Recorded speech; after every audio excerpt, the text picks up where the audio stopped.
Shalom semuanya, kembali dalam program Deep Talk with Pase. Kita akan lanjutkan tadarusan Alkitab kita. Malam hari ini kita akan coba membaca dan coba mendapatkan hikmat. Ya, berharap Tuhan berikan kita pencerahan sehingga Matius 19 yang jadi bahan bacaan kita pada malam hari ini bisa kita mengerti. Dan saya berharap sebelum kita mulai, doa saya semua yang mengikuti program ini khususnya sehat, dalam berkat Tuhan, dalam kasih Tuhan, bersama keluarga hidup rukun dan damai. Dan percayalah, jika kita senantiasa bekerja ora et labora, kemudian juga bersyukur dalam segala hal, Tuhan yang kita sembah pasti akan mencukupkan segala kebutuhan dan keperluan kita, anak-anaknya. Burung di udara saja Tuhan pelihara, apalagi kita, ya. Jadi imani sungguh, tapi jangan cuma duduk diam, nongkrong, ya harus bekerja. Harus melakukan apapun itu, ya. Jangan diam saja tapi terus bergerak, ya. Karena berkat itu memang kata orang yang percaya itu akan mendatangi kita, tapi kalau kita diam saja juga kita tidak akan mendapatkan. Jadi harus keluar, saudara, ya. Harus bergerak, harus bekerja.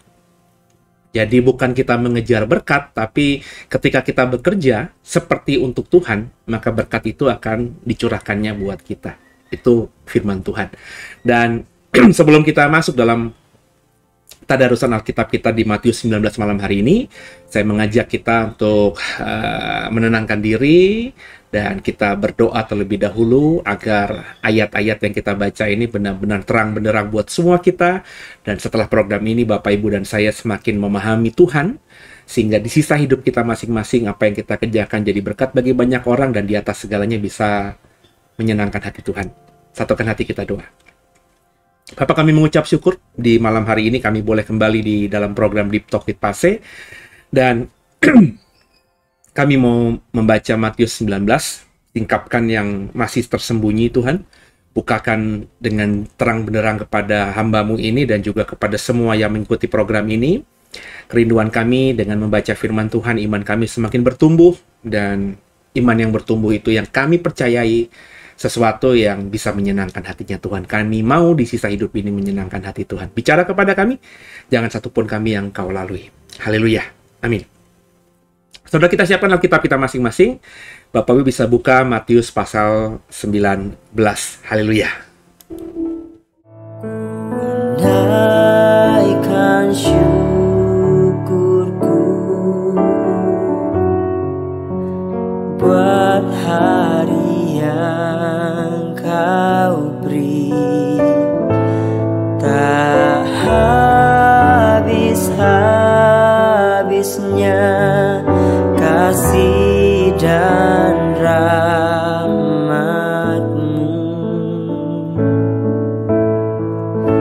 Selalu baru dan tak pernah terlambat pertolongan-Mu, besar setia-Mu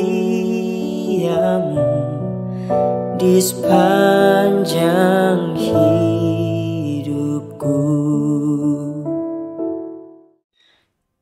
Ya, ada bantuan di layar saudara, Matius pasal 19. Kita akan bicara yang terdapat dalam perikop pertama, ayat pertama, yakni tentang perceraian. Saya mengajak kita semua untuk membaca ayat ini dari ayat yang pertama, Matius 19, bersama saya, saudara, ya. Setelah Yesus selesai dengan pengajarannya itu, berangkatlah ia dari Galilea dan tiba di daerah Yudea yang di seberang sungai Yordan. Banyak orang banyak berbondong-bondong mengikuti dia, dan ia pun menyembuhkan mereka di sana. Maka datanglah orang-orang Farisi kepadanya untuk mencobai dia. Mereka bertanya, apakah diperbolehkan orang menceraikan istrinya dengan alasan apa saja? Jawab Yesus, tidakkah kamu baca bahwa Ia yang menciptakan manusia sejak semula menjadikan mereka laki-laki dan perempuan? Dan firman-Nya, sebab itu laki-laki akan meninggalkan ayah dan ibunya dan bersatu dengan istrinya, sehingga keduanya itu menjadi satu daging. Demikianlah mereka bukan lagi dua, melainkan satu. Karena itu apa yang telah dipersatukan Allah tidak boleh diceraikan manusia. Kata mereka kepadanya, jika demikian apakah sebabnya Musa memerintahkan untuk memberikan surat cerai jika orang menceraikan istrinya? Kata Yesus kepada mereka, karena ketegaran hatimu Musa mengizinkan kamu menceraikan istrimu. Tapi sejak semula, tidaklah demikian. Tapi aku berkata kepadamu, barang siapa menceraikan istrinya, kecuali karena jinah, lalu kawin dengan perempuan lain, ia berbuat jinah. Murid-murid itu berkata kepadanya, jika demikian halnya hubungan antara suami dan istri, lebih baik jangan kawin. Akan tetapi ia berkata kepada mereka, tidak semua orang dapat mengerti perkataan itu, hanya mereka yang dikaruniai saja. Ada orang yang tidak dapat kawin karena ia memang lahir demikian dari rahim ibunya. Dan ada orang yang dijadikan demikian oleh orang lain.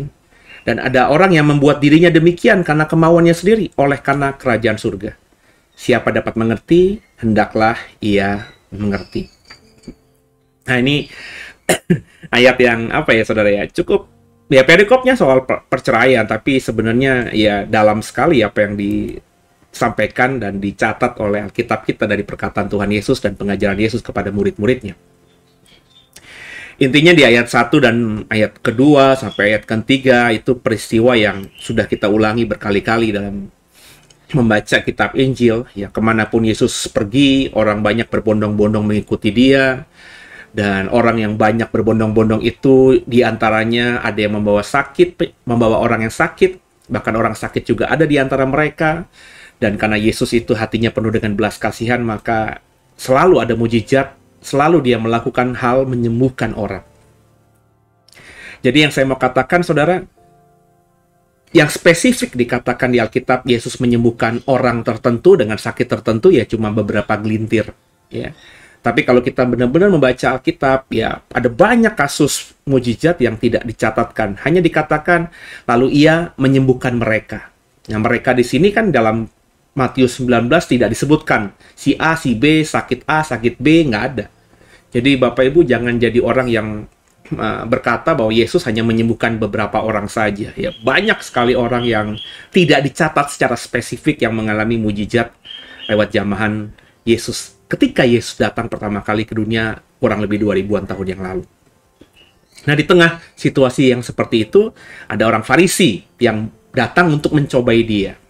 Jadi sekali lagi orang Farisi ini bukan datang untuk bertanya karena ketidaktahuannya, bukan bertanya karena ingin peneguhan, bukan bertanya karena ingin tahu pendapat Yesus, tapi memang dari banyak versi kitab Injil, orang Farisi, ahli Taurat, para imam, kalau bertanya kepada Tuhan Yesus tuh niatnya memang ingin mencobai.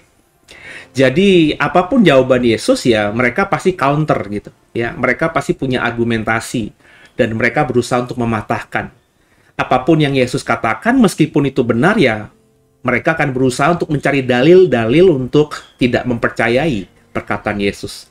Ataupun kalau mereka tidak bisa lagi melihat atau menemukan titik tembak dari perkataan Yesus atau pengajaran Yesus, biasanya mereka diam dan kemudian pergi. Tipikal orang seperti itu. Ya, makanya ya kalau ada orang yang bertanya kepada saudara, ya saudara juga harus bijaksana. Nih orang ini sedang mencobai kita atau memang benar-benar ingin bertanya. Saya sebagai pelayan Tuhan, sebagai hamba Tuhan juga sering tuh ya. Ada orang yang bertanya, ya saya sih lugu-lugu aja gitu ya.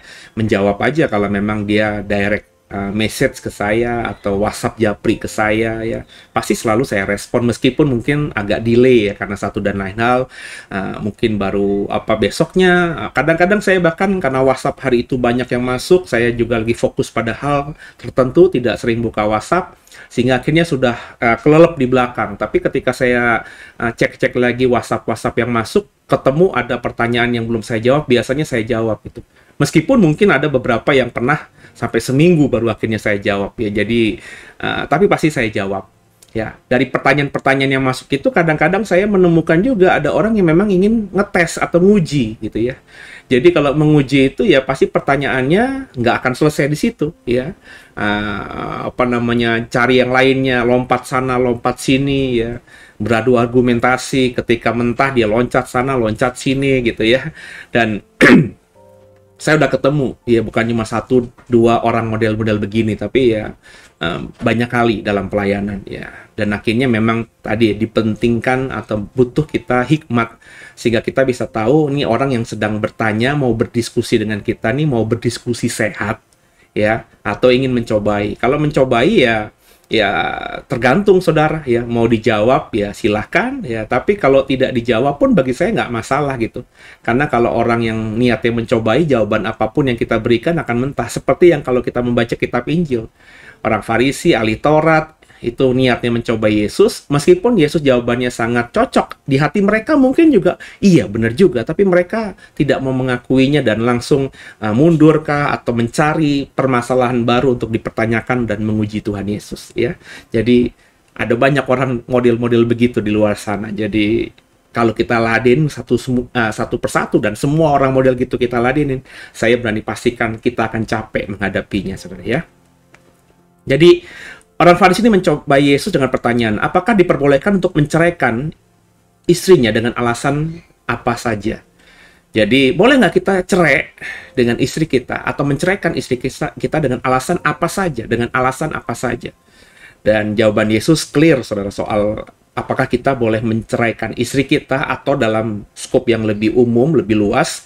Karena kalau menceraikan istri kita kan seolah-olah hanya suami saja yang punya hak atau kemampuan untuk menceraikan istri, tapi sebenarnya juga dalam praktek keseharian kan ada juga istri yang menuntut cerai dan lain sebagainya.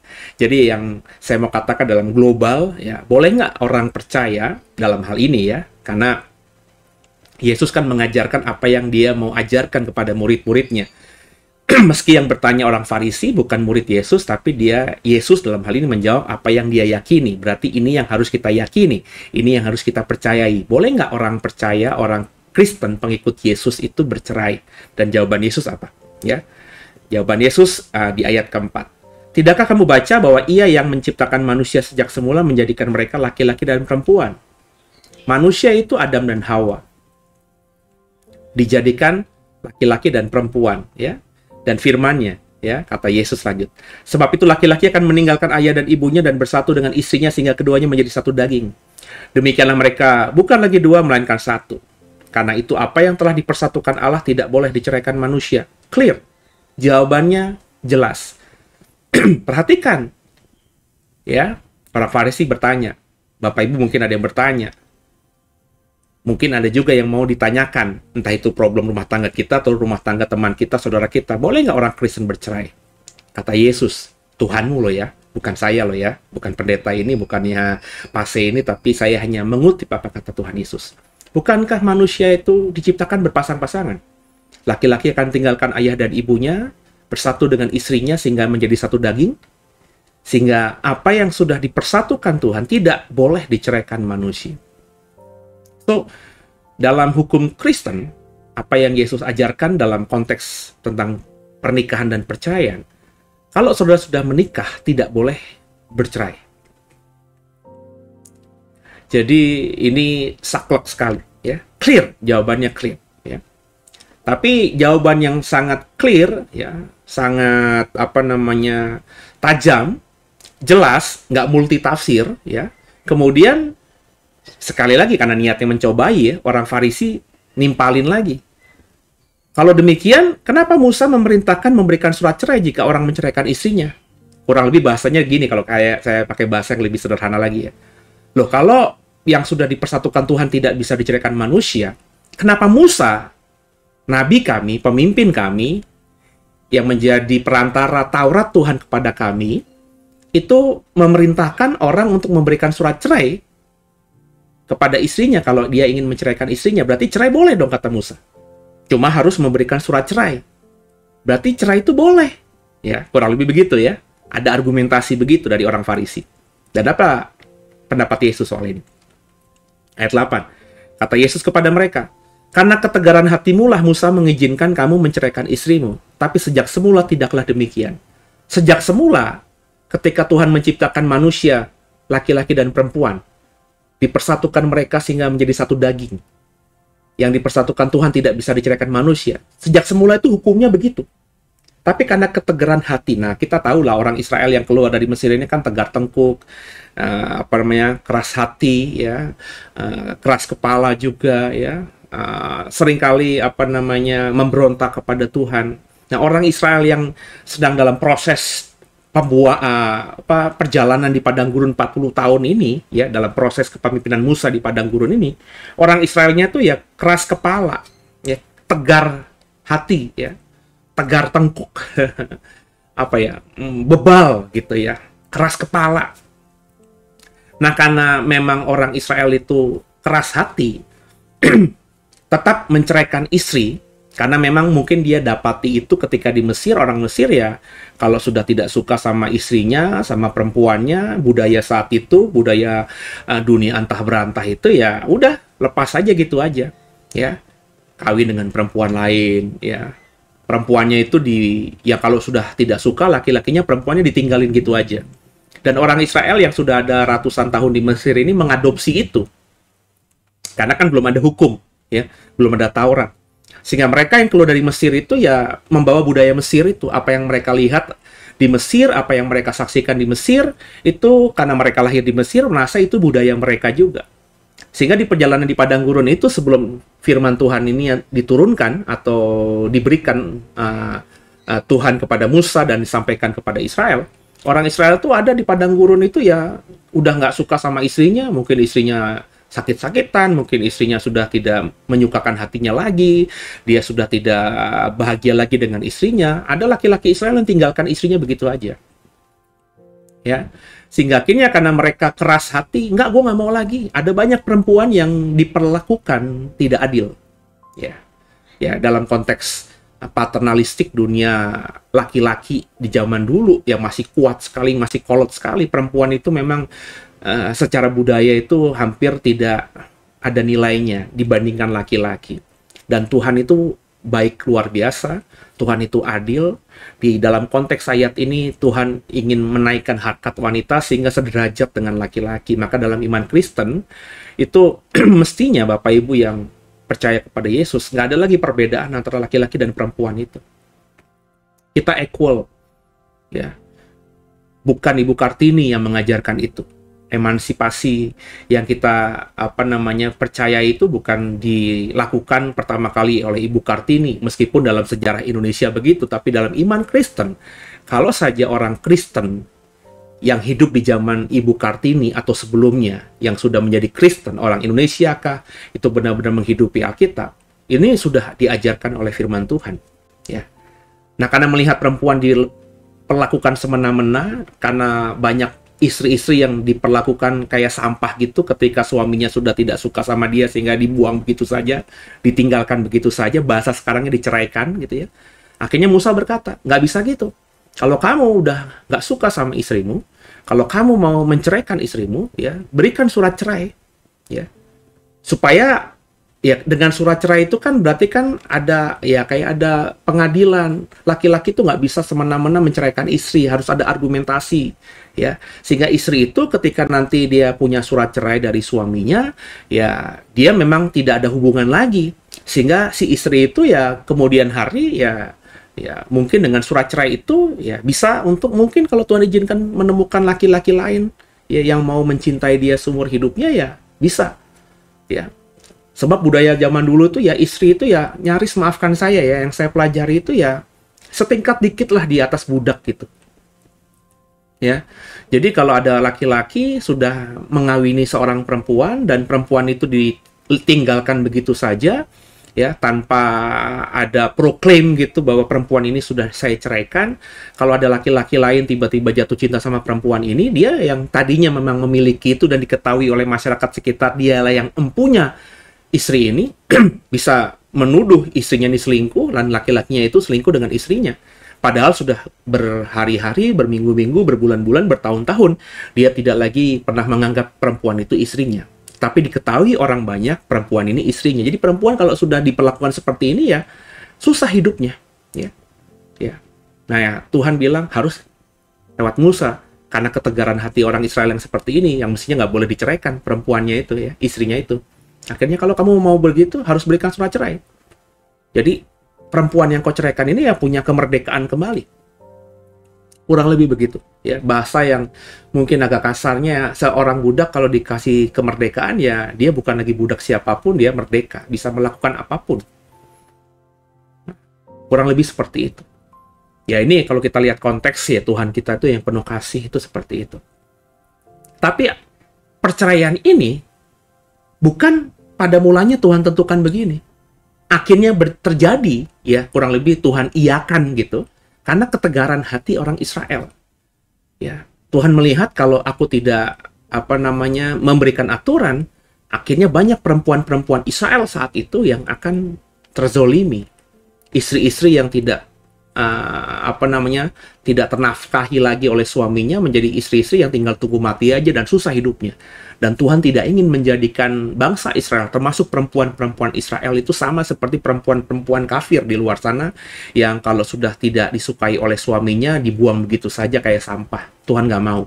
Sebab meskipun perempuan di mata dunia saat itu dipandang sebelah mata pun tidak, di mata Tuhan, perempuannya Tuhan itu spesial. Someday saya akan khotbah soal feminisme ini ya, atau soal perempuan ini. Bagaimana dalam perspektif iman Kristen perempuan itu begitu spesialnya. Ya. Meskipun dalam himpitan tekanan budaya paternalistik yang sangat kuat zaman dulu. Ya. Bangsa sekitar itu perempuan nggak dianggap, tapi Tuhan berusaha ya mengajarkan Israel agar perempuannya Tuhan di bangsa Israel itu dihormati luar biasa. Bahkan kalau Bapak Ibu ingat cerita Rahab, pelacur dan orang kafir itu, ya ketika Tuhan izinkan berada di tengah Israel, Tuhan berkata lewat Joshua, perempuan ini, Rahab ini benar-benar terpelihara sempurna. Ya. Bahkan dia bisa menikahi laki-laki Israel. Dan akhirnya kita tahu, nenek moyang Tuhan Yesus itu dari garisnya Rahab juga. Ya, luar biasa ya. Tuhan menghargai perempuan yang tidak dihargai dunia pada saat itu. Dan mungkin hari ini. Jadi kalau Bapak Ibu masih punya pikiran bahwa terutama para pria Kristen, laki-laki Kristen, menganggap bahwa perempuan itu makhluk kedua, makhluk ketiga, saudara nggak ngerti firman Tuhan.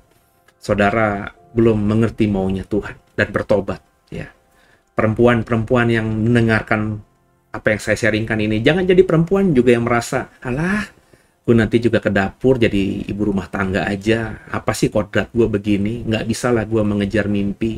Saudara, kalau kau perempuan yang model begini, kau juga berarti belum mengerti Tuhan. Sebab Tuhan pada awalnya menciptakan manusia. Ya, manusia itu bukan Adam. Kalau nanti kau baca kitab Kejadian, manusia itu adalah Adam. Bahkan nama Adam itu diberikan bukan buat laki-laki aja, tapi perempuan.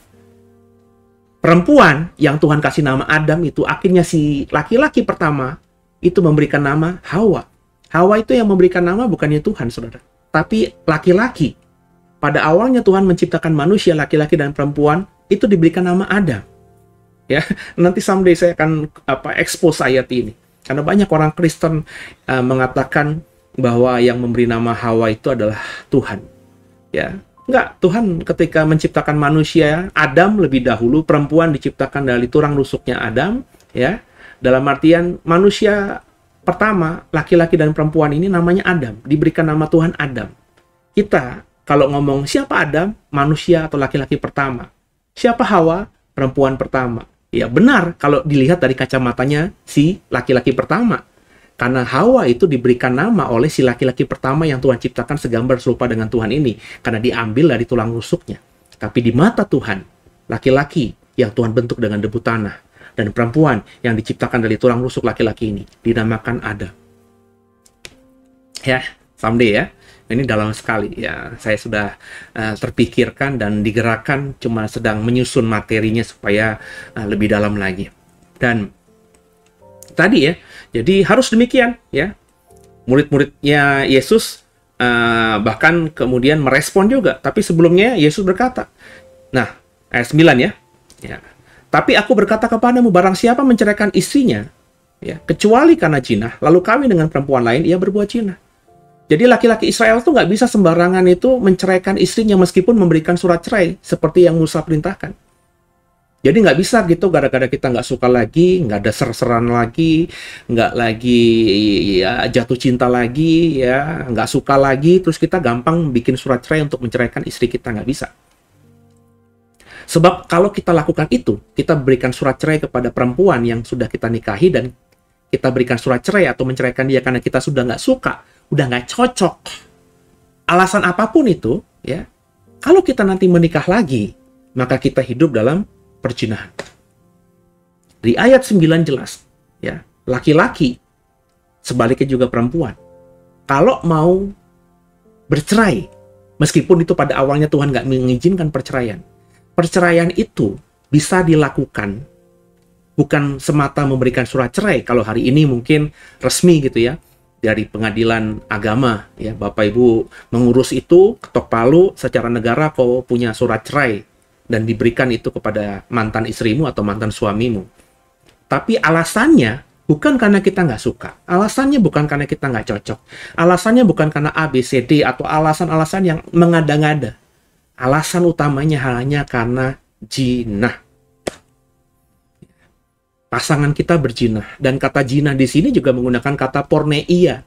Saya sudah pernah khotbahkan ini secara seri soal pernikahan, perceraian, dan pernikahan kembali. Sambil nanti saya ulang lagi dalam bentuk materi PowerPoint, ya, saya siapkan, ya, karena saya menguasai ini, ya, saya mendalami ini beberapa tahun yang lalu dan bahkan saya sudah buat artikelnya. So, saya cukup paham tentang doktrin soal hal ini menurut Alkitab yang saya imani. Porneia itu bukan cuma jinah biasa, ya. Jadi kayak misalnya kilaf gitu ya.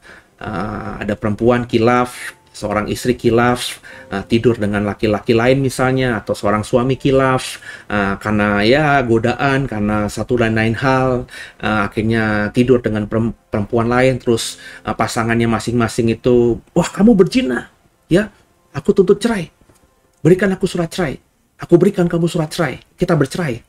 Jadi jinahnya itu bukan dalam pemikiran jinah yang ada di otak kita yang berbahasa Indonesia dan mengerti kata jinah, tapi porneia. Porneia itu adalah persetubuhan yang tidak lazim. Ya. Jadi istri kita, kalau kita mau ceraikan, kalau memang karena jinah, karena porneia, kita mau menceraikan dia dan memberikan dia surat cerai, itu persetubuhan yang nggak lazim. Jadi bukan cuma sekali, mungkin persetubuhan yang berkali-kali diulang terus. Atau persetubuhan dengan dengan sesama jenis, persetubuhan dengan binatang mungkin. Pokok sesuatu yang nggak normal, yang di luar akal, ya, di luar kebiasaan. Nah, kalau ngomongin persetubuhan kan ya laki-laki dan perempuan. Nah, porneia ini bukan cuma persetubuhan laki-laki dan perempuan, tapi persetubuhan yang tidak lazim. Ya entah itu diulang-ulang, atau memang perempuannya, istrinya ini seorang pelacur, jadi dia tidur dengan banyak laki-laki. Ini kan sesuatu yang nggak masuk akal, ya. Atau dia punya melakukan hubungan seksual yang tidak normal dengan sesama jenis, ya, dengan banyak orang, ya, dan itu diulang-ulang dengan binatang. Nah ini kalau suami mendapati istrinya model begini, porneia, boleh diberikan surat cerai atau menceraikan istrinya. Tapi bukan pada awalnya begitu, karena kekerasan hati manusia. Nangkep ya saudara ya? Awalnya enggak. Awalnya kalau kita mau ngomong kasihi, kalau kita ngomong materi kemarin, pengampunannya kata Petrus 7 kali, enggak, 70 kali 7. Awalnya itu, hukum yang utamanya itu, prinsipnya itu, ya, yang sudah dipersatukan Tuhan tidak bisa diceraikan manusia. Andai kata kau udah nggak kuat lagi, kedaginganmu udah memberontak gitu, ya, udah meluap-meluap, nggak bisa, aku udah nggak bisa begini lagi. Karena istriku, karena suamiku porneia melakukan persetubuhan yang nggak normal ini. Aku sakit hati dan lain sebagainya. Ya, silakan saja. Ya, tapi itu, ya, porneia, bukan jinah dalam konteks etimologi bahasa Indonesia persetubuhan antara laki-laki dan perempuan yang tidak resmi atau selingkuh, bukan itu. Tapi persetubuhan yang dilakukan dengan tidak normal. Nangkep ya Bapak Ibu ya. Someday saya akan ulangi materi seminar saya soal ini, akan saya upload nanti dengan materi-materi PowerPoint-nya sehingga Bapak Ibu lebih jelas lagi ya. Doakan aja ya. Dan murid-muridnya berkata kepadanya, jika demikian halnya hubungan antara suami istri, lebih baik jangan kawin. Nah, karena ini murid-muridnya yang ngomong loh, karena di benaknya murid-muridnya juga ada pemikiran bahwa ya udah kalau nggak suka, udah nggak cocok, komunikasi udah nggak oke ya, udah nggak harmonis gitu ya, udah nggak ada hot-hotnya lagi ya, udah dingin ya, udah cerai aja. Dan itu masih terjadi dalam budaya perjanjian baru. Bahkan murid-muridnya berkata, lah kalau demikian hubungan suami istri ya lebih baik jangan kawin. Ya, karena kalau kawin ya harus terus dipertahankan, nggak bisa lah gitu loh. Lihat aja banyak orang yang nggak kuat. Gitu ya, lebih baik nggak usah kawin. Nah, tapi Yesus berkata kepada mereka, nggak semua ngerti perkataan itu. Lu enak aja ngomong, lebih baik nggak usah kawin, ya. Sebab hanya orang yang dikasih karunia saja yang mengerti itu. Ada orang yang nggak dapat kawin karena ia memang dilahirkan seperti itu. Jadi ada memang orang yang tidak punya ketertarikan untuk menikah, mungkin juga perasaan untuk suka dengan lawan jenisnya. Karena memang lahir demikian dari rahim ibunya. Entah itu mungkin ada kesalahan medis kah, ya, ada gen-gen apakah, yang pastinya juga memang hal itu terjadi ketika kehamilan dan juga kelahiran si bayi ini ya atas seizin Tuhan. Tapi ada sesuatu yang memang membuat akhirnya ketika bayi ini lahir, dia tidak punya ketertarikan seksual dengan lawan jenis atau dengan siapa saja, sehingga akhirnya dia tidak dapat kawin. Mungkin cacat lah atau apalah dan lain sebagainya gitu saudara ya. Karena kan ya ada saja ya Tuhan punya rencana yang aneh memang, tapi faktanya ada saja orang yang dilahirkan dengan kecacatan yang seperti tadi, sehingga dia tidak punya kemampuan untuk kawin atau tertarik dengan lawan jenis, atau mungkin juga berpikir untuk kawin. Yang kedua, ada orang yang dijadikan demikian oleh orang lain. Jadi ketika dia kecil mungkin mengalami sexual abuse, ya, pelecehan seksual atau apalah namanya, sehingga dia trauma begitu, sehingga dia akhirnya tidak tertarik dengan pasangan atau lawan jenisnya. Atau melihat kehidupannya orang tuanya itu sering bertengkar ya, karena orang tuanya belum bertobat ya, trauma, mamanya sering dihajar, mamanya sering menghajar papanya, sehingga dia tumbuh dengan pemikiran pernikahan itu nggak bagus, pernikahan itu perang, pernikahan itu hanya penganiayaan, dan aku nggak mau hidup dengan seperti itu. Dia dijadikan begitu, entah oleh orang tuanya, entah oleh orang lain karena sexual abuse tadi atau pelecehan seksual yang luar biasa dalam sehingga traumatik ya, itu bisa. Atau yang ketiga, memang membuat dirinya demikian karena kemauannya sendiri, karena kerajaan surga. Terpanggil, ya, terpanggil karena memang enggak lah, aku mau sendiri aja, karena aku mau benar-benar fokus untuk menyenangkan hati Tuhan. Jadi kalau aku nikah, aku nanti diserak, aku nanti malah kebagi pikiranku untuk hal-hal duniawi, dalam hal ini keluarga, istri, anak, suami, cucu, ya aku mau fokus saja melayani Tuhan. Kalau memang orang itu terpanggil seperti itu ya dia tidak akan menikah. Seperti layaknya mungkin Paulus, contoh di Alkitab. Ya, mungkin dalam aliran lain seperti romo-romo atau suster-suster, tapi saya berani yakin semua romo dan nggak semua suster itu mengalami panggilan. Ada juga yang mengalami tadi ya, 1-2 tadi, sehingga akhirnya pelariannya menjadi romo dan suster. Tapi sebenarnya tidak terpanggil untuk menjadi seperti itu. Makanya nggak heran ketika sudah jadi romo bertahun-tahun, sudah jadi suster bertahun-tahun, akhirnya keluar dari kesusteran, keluar dari paroki, dan akhirnya kembali menikah. Kalau bukan calling ya begitu saudara. Tapi ada yang calling ya. Saya percaya banyak juga yang calling. Bukan saja orang Katolik, tapi orang Protestan, bahkan banyak orang di luar sana yang saya tahu, kenapa nggak nikah? Ya gue nggak berpikir nikah itu penting. Ada banyak alasan. Di dunia barat sana ada yang berpikir menikah itu merepotkan. Ya, jadi mereka itu bukan punya panggilan khusus untuk melayani Tuhan, tapi punya pemikiran tadi nggak mau nikah karena menikah itu merepotkan, sehingga hidupnya melajang saja. Ya kalau pengen punya anak nanti someday, ya aku ngangkat anak aja lah. Adopsi anak lah, kurang lebih begitu. Jadi Ada banyak orang yang berpikiran seperti itu ya. Jadi inilah pengajaran Yesus soal perceraian. Jadi Bapak Ibu perhatikan ya, Yesus tidak mengizinkan perceraian karena pada awalnya tidak demikian. Itu terjadi karena di zaman dahulu ya kekerasan hati orang Israel lah, sehingga Musa memberikan izin laki-laki menceraikan istri tapi harus dengan surat cerai. Tapi kata Tuhan, bukan karena alasan yang macam-macam, bukan dengan alasan yang nggak suka lah, udah bosen lah, udah nggak wangi lagi lah, udah nggak greget lagi, bukan.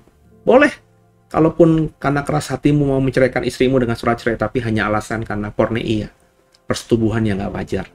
Jadi Bapak Ibu, maafkan saya yang sedang berpikir untuk menceraikan istrinya, karena istrinya mungkin berzina, atau ada istri-istri di sini yang berpikir untuk menuntut cerai suaminya, karena suaminya berzina.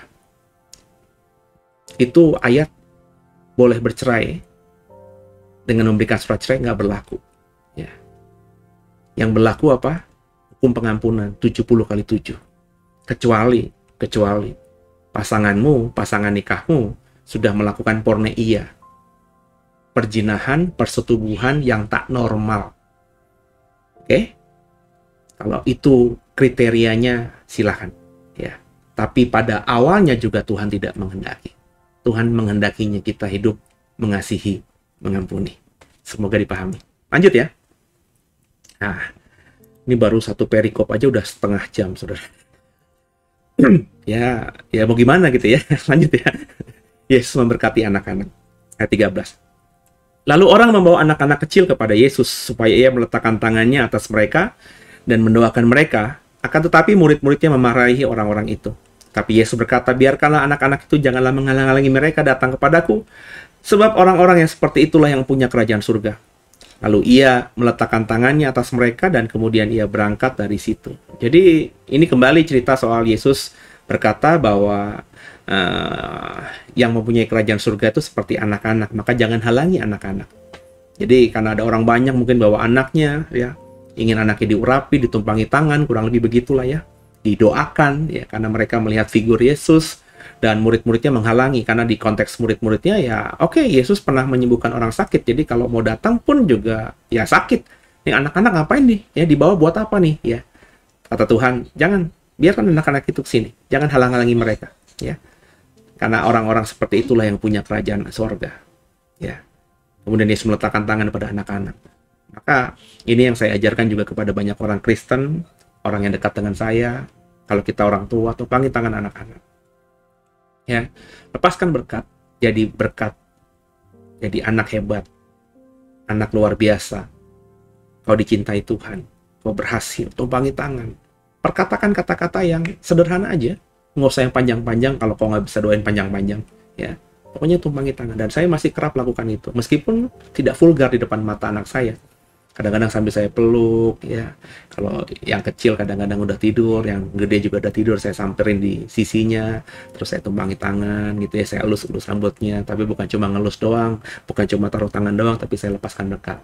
Ganteng, pinter, takut akan Tuhan, hormat orang tua, berguna bagi nusa dan bangsa. Kadang-kadang cuma doa, berhasil ya nak, jadi kepala ya nak, Tuhan menaruhkan berkatnya atasmu ya nak. Ya bapak-bapak, ya ibu-ibu, tumpangi tangan anakmu, lepaskan berkat buat mereka seperti Yesus melepaskan berkat penumpangan tangan kepada anak-anak. Lanjut, orang muda yang kaya, kita baca ya.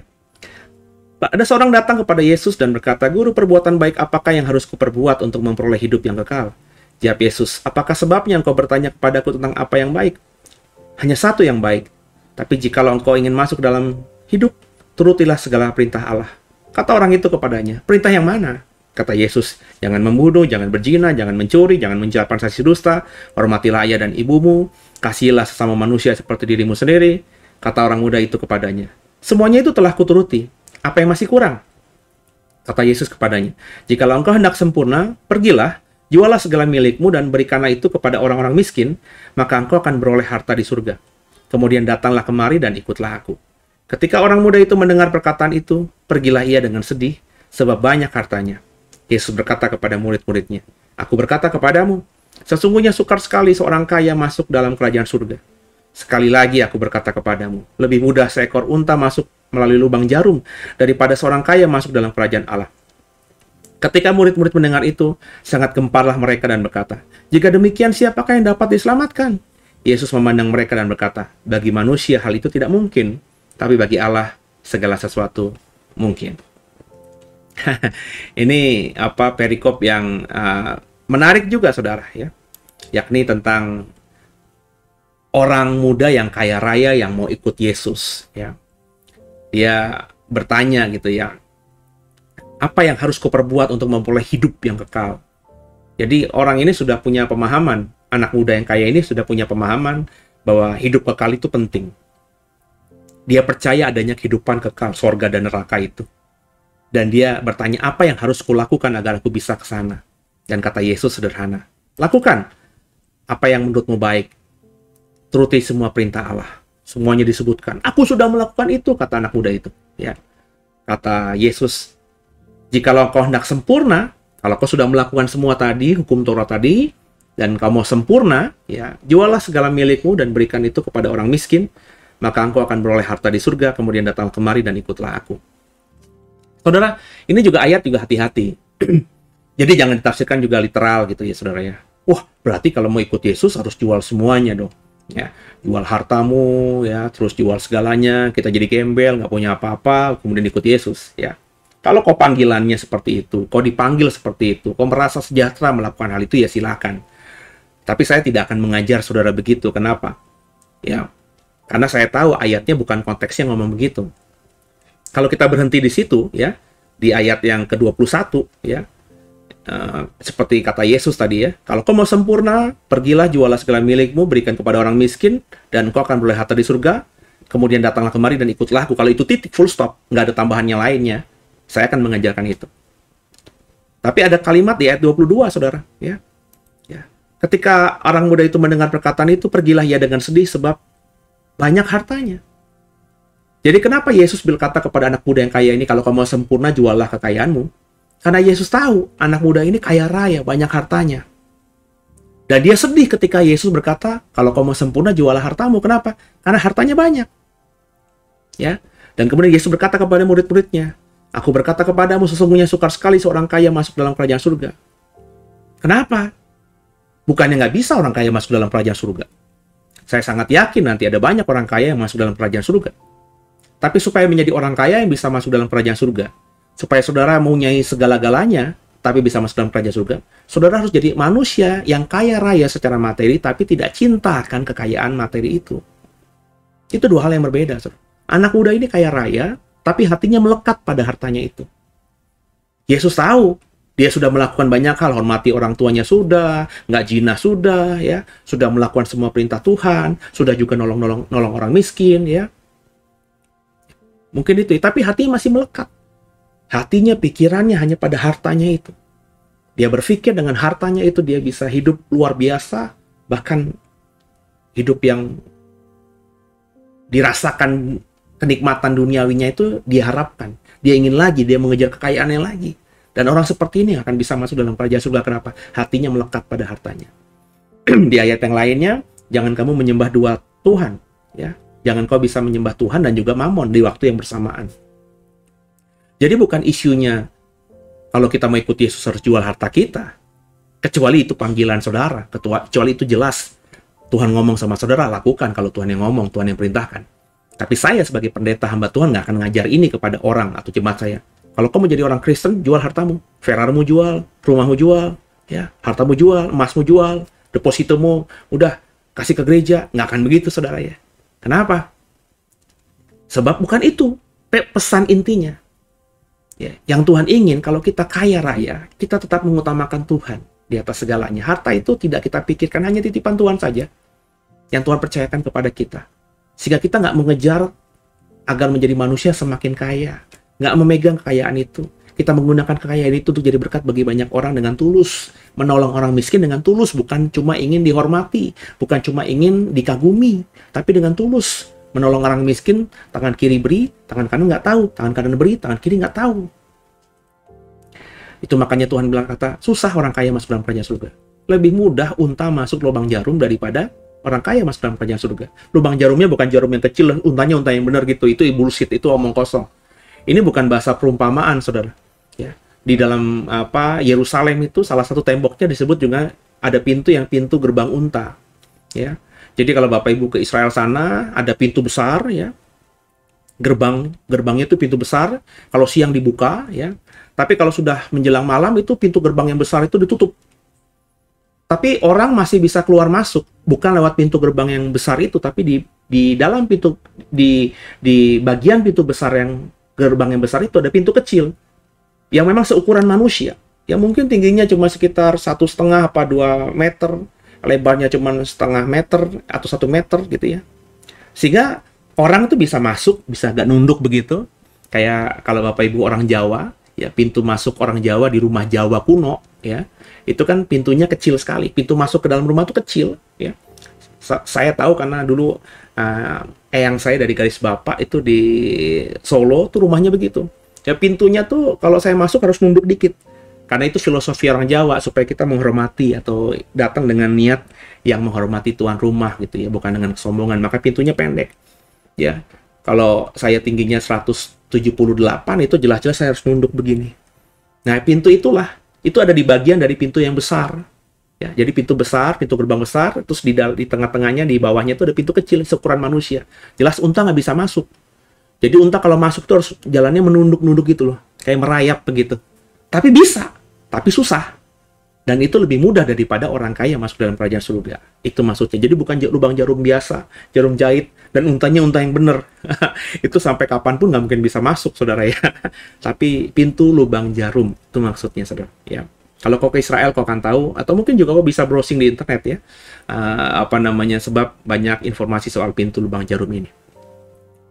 Jadi, meskipun itu sulit bagi manusia, tapi bagi Allah, segala sesuatu mungkin. Kalau Tuhan berikan kasih karunia kepada orang kaya ini tidak akan lagi cinta uang. Kalau orang kaya ini benar-benar mencari Tuhan, maka dia tidak akan mencintai hartanya melebihi Tuhan.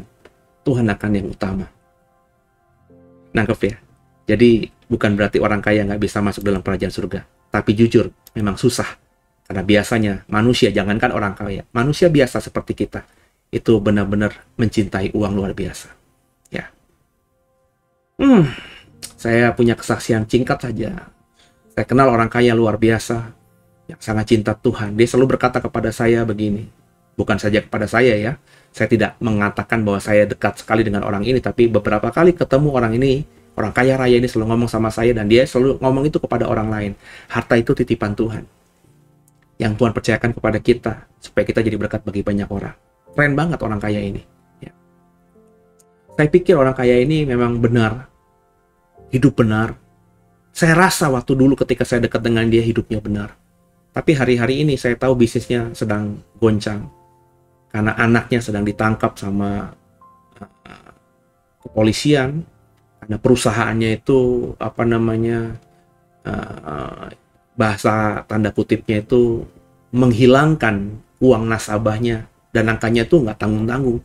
Bukan 1 miliar, bukan puluhan miliar, bukan ratusan miliar, tapi sudah nilainya nilainya sudah di atas triliunan.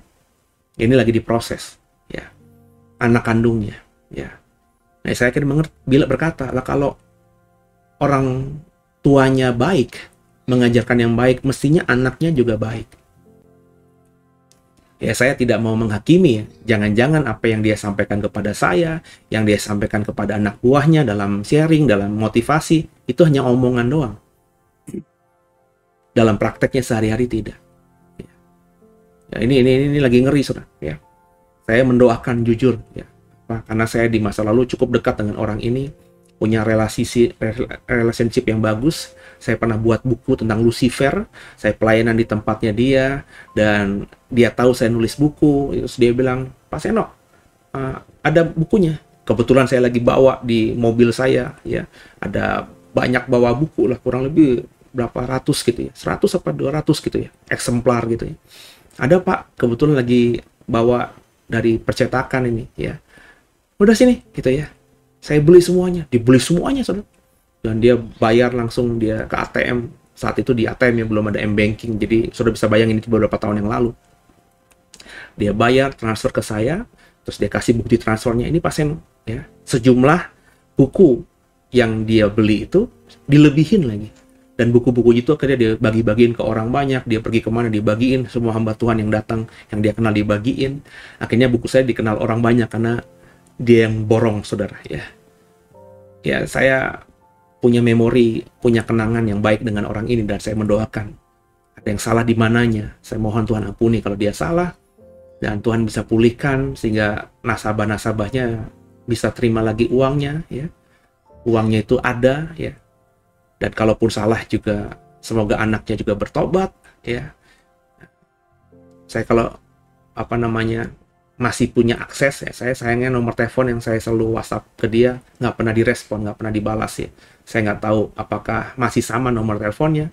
Anak buahnya juga yang saya masih punya nomor teleponnya, saya tanya juga, saya WhatsAppin diam saja.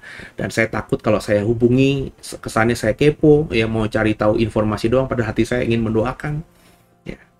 Ya, saya yakin kalau Tuhan nanti memang suruh saya untuk melayani orang ini, ada jalan nanti saya bisa melayani. Ya, saya nggak mikirin soal apapun karena saya punya tadi ya, kenangan good memory dengan beliau ya. Semoga saya bisa jadi alatnya Tuhan untuk mendoakan, menguatkan, dan membawa keluarga ini kembali dalam jalannya Tuhan. Ya, begitu saudara. Lanjut ayat-ayat terakhirnya. Ya, upah mengikuti Yesus ayat 27. Lalu Petrus menjawab dan berkata kepada Yesus, "Kami ini telah meninggalkan segala sesuatu dan mengikut Engkau. Jadi apakah yang akan kami peroleh?" Kata Yesus kepada mereka, "Aku berkata kepadamu, sesungguhnya pada waktu penciptaan kembali, apabila anak manusia bersemayam di tahta kemuliaannya, kamu yang telah mengikut aku akan duduk juga di atas 12 tahta untuk menghakimi ke-12 suku Israel. Dan setiap orang yang karena namaku meninggalkan rumahnya, saudaranya laki-laki atau saudaranya perempuan, bapak atau ibunya, anak-anak atau ladangnya, akan menerima kembali 100 kali lipat dan akan memperoleh hidup yang kekal. Tapi banyak yang terdahulu akan menjadi terakhir, dan yang terakhir akan menjadi terdahulu." Perhatikan baik-baik ya. Jadi seorang murid Yesus, pemimpin murid yang namanya Petrus, itu menggambarkan kita ya. Kadang-kadang kita melayani itu berpikir upah kita apa ya. Kalau kita lakukan ini dapat apa nantinya ya. Kita nolong orang itu bagaimana nanti ya, hukumnya gimana ya. Ya, satu sisi manusiawi lah. Dan mestinya, kalau kau sudah membaca Alkitab ini, nggak usah kau tanyakan lagi sama Tuhan, apa upahku kalau aku layani orang ini? Apa upahku kalau aku melayani ke sini? Ya, kata Tuhan Yesus, menjawab pertanyaan saudara yang sudah diwakili oleh Petrus 2000 tahun yang lalu. Kami sudah meninggalkan segala sesuatu, mungkin kau berkata demikian, untuk mengikut Engkau. Apa yang akan kami peroleh? Di otaknya Petrus mungkin ya, tahta. Kalau Yesus jadi Mesias, aku jadi Perdana Menteri. Kalau Yesus jadi Raja, mungkin aku jadi menterinya. Aku jadi orang terpandang, punya jabatan, punya tahta, punya harta. Ya, tapi kata Yesus, enggak. Ya, aku berkata kepadamu, ya, kalau kau sudah lakukan semuanya pada waktu penciptaan kembali. Ya, berarti kan bukan saat itu. Ya. Jadi kalau kita melayani Tuhan bukan saat ini, tapi pada waktu penciptaan kembali. Itu bicara apa? Ya. Penciptaan kembali itu bicara apa? Bicara mengenai langit baru, bumi baru, yang kita bisa temukan di kitab Wahyu. Ya kan? Penciptaan kembali, ya. Recreation, penciptaan kembali, langit baru, bumi baru. Dan itu hanya topiknya dari kitab Wahyu. Bapak Ibu yang belum mengikuti tadarusan kitab Wahyu bisa cari ya di channel ini ya. Saya sudah bahas itu kitab Wahyu soal langit baru, bumi baru. Itu nanti ya. Pada waktu penciptaan kembali, pada waktu langit baru, bumi baru. Sebab langit yang sekarang, bumi yang sekarang, langit dan bumi yang ada dan kita tinggali hari ini akan lenyap. Itu kata kitab Wahyu. Nubuatan Alkitab begitu. Ketika penciptaan kembali, ketika anak manusia bersemayam dalam tahta kemuliaannya, kamu yang telah mengikut aku, kamu yang telah meninggalkan semuanya untuk aku, bukan saja akan menghakimi ya orang-orang yang memang harus dihakimi oleh Tuhan bersama aku, kata Tuhan Yesus, tapi semua yang sudah mengikut aku dan meninggalkan semuanya pada waktu penciptaan kembali di langit baru, bumi baru, akan mendapatkan 100 kali lipat dan akan memperoleh hidup yang kekal. Jadi upahnya itu nanti. Ya. Kalau sekarang saudara, enggak Pak, tapi saya sudah dapat upahnya, yaitu bonus saja lah. Jadi kalau kita melayani Tuhan tuh upahnya jangan kita harapkan itu yang di bumi ini, saudara. Ya. Wah, aku kalau tinggalin orang tuaku yang tidak beriman kepada Yesus dan mengikuti Yesus, aku tinggalkan mereka, aku diusir sama mereka, aku nanti akan dibalaskan 100 kali ganda, berarti aku kan dapat 100 orang tua.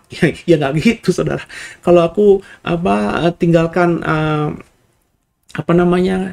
pekerjaanku, jabatanku yang bergaji sebulannya 100 juta, wah kalau aku tinggalkan itu karena aku jadi Kristen dan aku dipecat, karena yang jadi pejabat itu harus yang beragama lain, dan aku tinggalkan semua itu karena mau ikut Yesus. Aku pekerjaan yang sudah aku dapatkan dengan gaji 100 juta per bulan itu, kalau aku ikut Yesus nanti dapat pekerjaan yang 100 juta kali 100, berarti berapa? 1 miliar gitu sebulan. Ya nggak gitu, saudara. Memang Tuhan janjikan kita akan dibalaskan 100 kali, tapi nanti ketika penciptaan kembali, ketika langit baru, bumi baru, dan kita akan beroleh hidup yang kekal. Ya, saya sih itu yang saya imani. Sebab dapat 100 kali ganda pun di bumi ini, ya kalau saya sekarang umurnya sudah hampir 50 tahun, ya paling tinggal berapa tahun lagi saya rasakan. Dan saya rasakan juga nanti beberapa tahun lagi juga mungkin lidah saya sudah tidak terlalu bernafsu lagi untuk merasa mengecap makanan-makanan yang enak. Badan ini juga tidak lagi bergairah untuk menikmati keindahan dunia. Ya, saya kasih contoh aja ibu saya. Ibu saya tuh kemarin waktu dia sakit kan, saya ke sana, tapi saya ajak anak-anak nonton film Batman dulu di bioskop, kurang lebih begitu ya. Nah, kan habis sampai selesai, terus kita beli makanan, makan di rumah ibu saya sambil menjenguk beliau. Terus dia bilang, dari mana? Ke cucu-cucunya kan. Habis nonton, alah, Eyang mah dibayarin berapapun juga nggak mau nonton. Ya, dia bilangnya, Eyang dulu waktu muda udah puas. Tapi saya rasa memang kalau orang tua itu dibawa kemana-mana udah nggak mau gitu. Ya, meskipun mungkin dia tahu bahwa bioskop sekarang jelas bioskop di tahun ibu saya muda di tahun 70-an, tahun 80-an gitu ya. Tahun 60-an itu ya bioskop zaman dulu masih ada apa namanya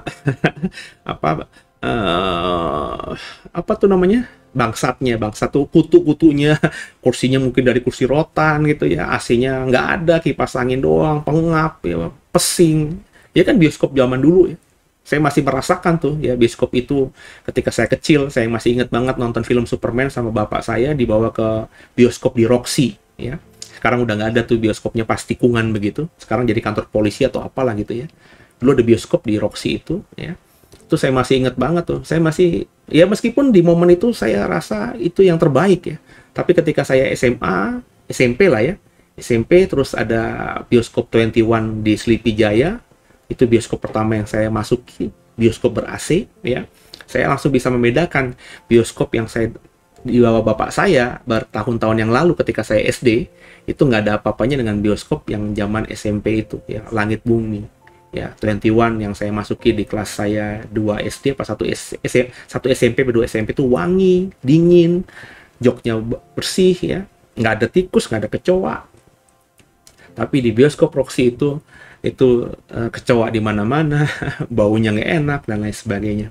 Ya, jadi apa namanya, orang yang semakin tua itu semakin nggak punya keinginan lagi, mungkin karena sudah capek dan lain sebagainya. Dan saya berpikir kalau saya mengharapkan 100 kali gandanya sekarang ini, ya paling tinggal, kalau saya mau benar-benar daging banget ya, paling menikmatinya hanya tinggal beberapa tahun lagi. Meskipun saya umurnya sampai 80 tahun, tapi di usia 60, 70, 80 saya mungkin tidak berpikir untuk menikmati dunia lagi. Ya. Jadi lebih baik yang sekarang yang saya imani. Saya mendapatkan 100 kali ganda dan kehidupan kekal nanti di penciptaan yang baru.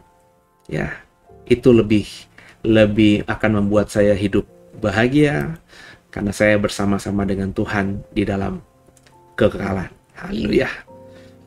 Semoga diberkati, semoga apa namanya, saudara mendapatkan sesuatu dari pembacaan Matius ke-19 pada malam hari ini. Haleluya.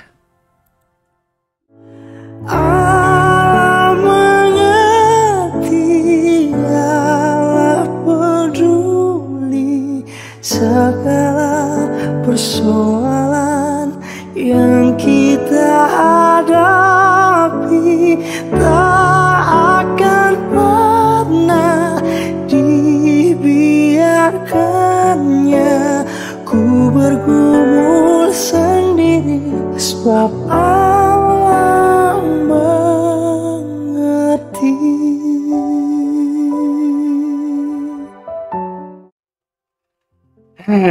Allah mengerti, dan saya berharap apa yang kita baca saudara mengerti.